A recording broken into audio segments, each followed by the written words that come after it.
त्यातले जे कोरडवाहूचे शेतकरी आहेत त्यांनाही 35,000 पर्यंत मिळतील आणि जे बागायती आहेत त्यांना तर 50,000 प्रति हेक्टरच्या वर एकंदरीत संदर्भातलं एक पॅकेज तयार केलेलं आहे। साधारणपणे आपण जर बघितलं तर महाराष्ट्रामध्ये 1,43,52,281 हेक्टर एवढ्या जमिनीवर पिकांची लागवड झाली होती। यापैकी साधारणपणे 68,69,756 हेक्टर एवढ्या जमिनीवरचं पिकांचं नुकसान झालेलं आहे। यात काही जमिनीवर अंशतः आहे आणि मोठ्या प्रमाणात पूर्णतः नुकसान आपल्याला पाहायला मिळतं आहे। साधारणपणे मेजर नुकसान जे आहे ते 29 जिल्ह्यांमध्ये झालेलं आहे। 253 तालुके हे जवळपास सरसकट आम्ही घेतलेले आहेत की ज्या ठिकाणी आम्ही मदत करतो आहोत, ज्यामध्ये 2059 मंडळ आहेत की ज्या मंडळांमध्ये क्रॉप डॅमेज झालेला आहे। त्यामुळे 65 मिलीमीटरची अट आम्ही ठेवलेली नाही, जिथे क्रॉप डॅमेज आहे असं सगळं कव्हर करून त्या ठिकाणी मदत करण्याचा निर्णय आपल्या सरकारने त्या ठिकाणी घेतलेला आहे। एकूण सर्व प्रकारची जी मदत आपण करतो आहे, ज्यामध्ये क्रॉप डॅमेज आहे, ज्यामध्ये खरडून गेलेल्या जमिनीचा विषय असेल किंवा मृत व्यक्तींना मदत असेल, जखमींना मदत असेल, इस्पितळातली मदत असेल, 10,000 रुपये जे आपण देतो ती मदत असेल, पूर्णतः जे नष्ट झालेले पडझड झालेले घरं आहेत जी 100% गेली आहेत त्याला पूर्णपणे आपण नव्याने घरं बांधण्याकरता त्या ठिकाणी मदत करणार आहोत आणि नव्याने प्रधानमंत्री आवास योजनेतला नवीन घर समजून त्याला पूर्ण पैसे देऊन त्या ठिकाणी त्या घराची निर्मिती आपण करणार आहोत। डोंगरी भागातली देखील जी घरं आहेत त्यांना 10,000 रुपये जास्तीचे देऊन त्या घरांना देखील आपण मदत करणार आहोत। जिथे अंशतः घरांची पडझड झाली आहे त्यांनाही मदत करणार आहोत, झोपड्यांची जिथे पडझड झाली आहे त्यांनाही मदत करणार आहोत, त्यासोबत गोठ्याची मदत आपण वेगळी करणार आहोत। दुकानदारांचं देखील नुकसान झालेलं जवळपास 50,000 रुपयापर्यंतचं दुकानदारांना देखील आपण त्या ठिकाणी मदत करणार आहोत। दुधाळ जनावरं जी आहेत याच्याकरता जवळपास 37,500 रुपयापर्यंत प्रति जनावर अशा प्रकारे मदत करण्याचा आपण निर्णय घेतलेला आहे आणि एनडीआरएफ मध्ये 3 जनावरांपर्यंतची जी काही मर्यादा आहे ती आपण काढून टाकलेली आहे। जेवढ्या जनावरांचं त्या ठिकाणी मृत्यू झाला असेल त्या प्रत्येक जनावराकरता राज्य सरकारच्या वतीनं कॉम्पेन्सेशन देण्यात जाईल। ओढकाम करणारी जी जनावरं आहेत त्याच्याकरता 32,000 रुपये प्रति जनावर देण्यात येईल। कुक्कुटपालनाकरता देखील आपण त्या ठिकाणी जो काही आपला दर आहे तो 100 रुपये प्रति कोंबडीप्रमाणे जेवढं नुकसान झालं असेल तेवढं देणार आहे।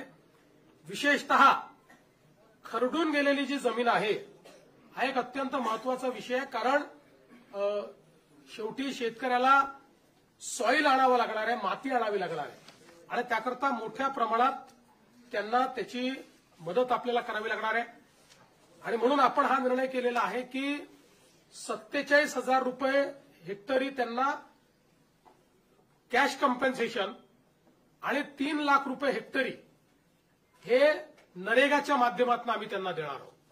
म्हणजे जवळपास 3.5 लाख रुपये हेक्टरी हे खरडून गेलेल्या जमिनीकरता शेतकऱ्यांना उपलब्ध करून देण्याचा निर्णय हा आपण या ठिकाणी घेतलेला आहे। आणि याच्या व्यतिरिक्त सगळ्यात महत्वाचं की जे काही कॉम्पेन्सेशन आपल्याला क्रॉपच्या संदर्भात द्यायचं आहे त्या क्रॉपच्या कॉम्पेन्सेशनच्याकडे मी शेवटी येतो। बाधित विहिरी आहेत, आता ज्या विहिरींमध्ये गाळ गेला आहे, ज्या विहिरींचं नुकसान झालेलं आहे याकरता एनडीआरएफचे कुठलेही नॉर्म्स नाहीत, तरी देखील राज्य सरकारने एक विशेष बाब म्हणून 30,000 रुपये प्रति विहीर ही मदत करण्याचा निर्णय घेतलेला आहे, ज्यातनं हा गाळ काढणे आणि ती विहीर सुस्थितीत आणणे हे काम देखील आपण करणार आहोत। यासोबत अन्नधान्याच्या किट्स वगैरे आपण त्या ठिकाणी देतो, ते मी यापूर्वी देखील सांगितलेलं आहे। आपण 2 अजून निर्णय याच्यात घेतले आहेत की जे काही इन्फ्रास्ट्रक्चरचं नुकसान झालंय ग्रामीण भागामध्ये त्याकरता 10,000 कोटी रुपये इन्फ्रास्ट्रक्चरच्या नुकसानीकरता आपण उपलब्ध करून देणार आहोत। डीपीसी मध्येही 5% अशा प्रकारे पूरग्रस्त भागातल्या कामाकरता आपण जवळपास 1500 कोटी रुपये हे आपण उपलब्ध करून दिलेले आहेत. एक मागणी सातत्याने यायची, ओला दुष्काळ जाहीर करा, ओला दुष्काळ जाहीर करा. त्या संदर्भात आम्ही जी घोषणा केली होती त्यानुसार टंचाई म्हणजे ज्याला आपण बोलीभाषेत दुष्काळ म्हणतो किंवा अवर्षण असतं, त्या वेळच्या ज्या काही उपाययोजना आहेत त्या सगळ्या उपाययोजना याला ओला दुष्काळ किंवा ओल्या टंचाईचा काळ समजून त्या सगळ्या उपाययोजना आपण त्या ठिकाणी करणार आहोत, ज्यामध्ये जमीन महसुलात सूट असेल, कर्जाचं पुनर्गठन असेल, शेतीशी निगडीत कर्जाच्या वसुली स्थगिती असेल, कृषी पंपाच्या चालू वीज बिल तर आता लागतच नाही, त्यामुळे तो विषय संपलाय. वीज बिल आम्ही वसूलच करत नाही. शालेय व महाविद्यालयीन विद्यार्थ्यांना परीक्षा शुल्कात माफी हे देखील करण्यात येणार आहे. आणि रोयो अंतर्गतच्या कामाच्या निकषात ज्या काही सुधारणा करायच्या त्या आपण करणार आहोत.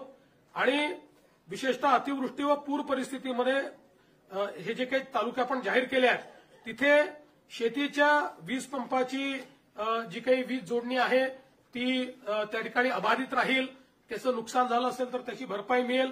अशा सगळ्या गोष्टी ज्या आपण दुष्काळाच्या म्हणजे टंचाईच्या काळात करतो त्या सगळ्या गोष्टी आता देखील आपण या ठिकाणी लागू केलेल्या आहेत.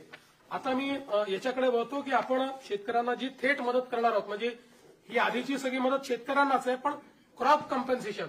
तर क्रॉप कम्पेन्सेशनच्या संदर्भात आपल्याला कल्पना आहे की या ठिकाणी साधारणपणे एनडीआरएफच्या नियमाप्रमाणे 8,500 रुपये आपण या ठिकाणी कोरडवाहूला देतो, हंगामी बागायतीला 17,000 रुपये हेक्टर देतो आणि बागायतीला आपण 22,500 रुपये हेक्टर देतो.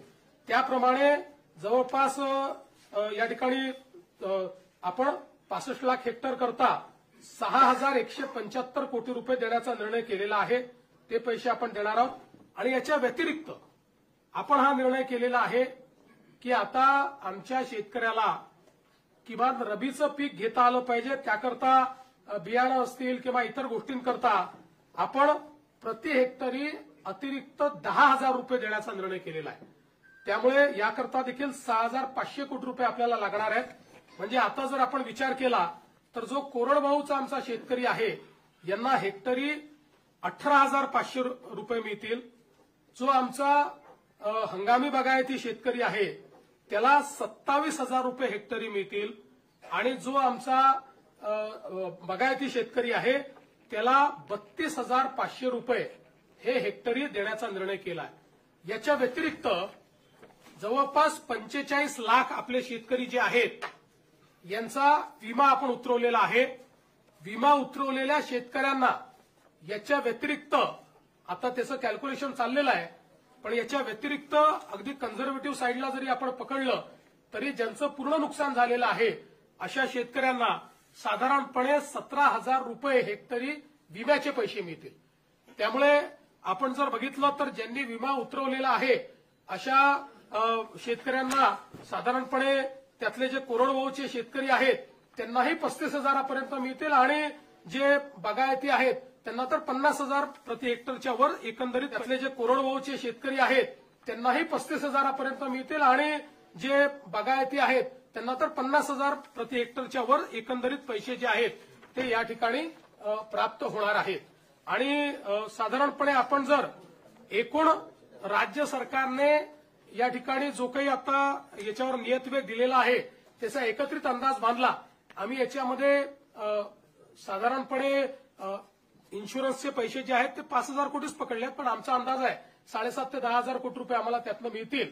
पण कन्झर्वेटिव्ह अंदाज आम्ही पकडलाय, कारण त्या संदर्भात अजून क्लेम जाणे आणि ती सगळी प्रोसेस होणे आहे. पण हा जरी आपण पकडला कन्झर्वेटिव्ह अंदाज तरी एकूण राज्य सरकारच्या वतीनं 31,628 कोटी रुपयांचं पॅकेज हे आपण या ठिकाणी देतो आहोत, की ज्या माध्यमातून 31,628 कोटी एवढं पॅकेज म्हणजे जवळपास 32,000 पर्यंत हे पॅकेज चाललेलं आहे. अशा 32,000 कोटीपर्यंत अशा प्रकारचं हे पॅकेज या ठिकाणी आपण दिलेलं आहे. आणि आपला प्रयत्न आहे की यातला जेवढा जास्तीत जास्त पैसा हा आपल्याला या ठिकाणी दिवाळीच्या आधी देता येईल. किमान क्रॉप कॉम्पेन्सेशनचे पैसे वगैरे जे काही आहेत हे जेवढे जास्तीत जास्त दिवाळी आधी पुश करता येतील. बाकी तर जे मृत व्यक्तींचं सहाय्य आहे, जखमींचं सहाय्य वगैरे हे आम्ही ऑलरेडी देऊन टाकले आहेत. 10,000 रुपये जे द्यायचे आहेत ते ऑलरेडी देऊन टाकलेले आहेत.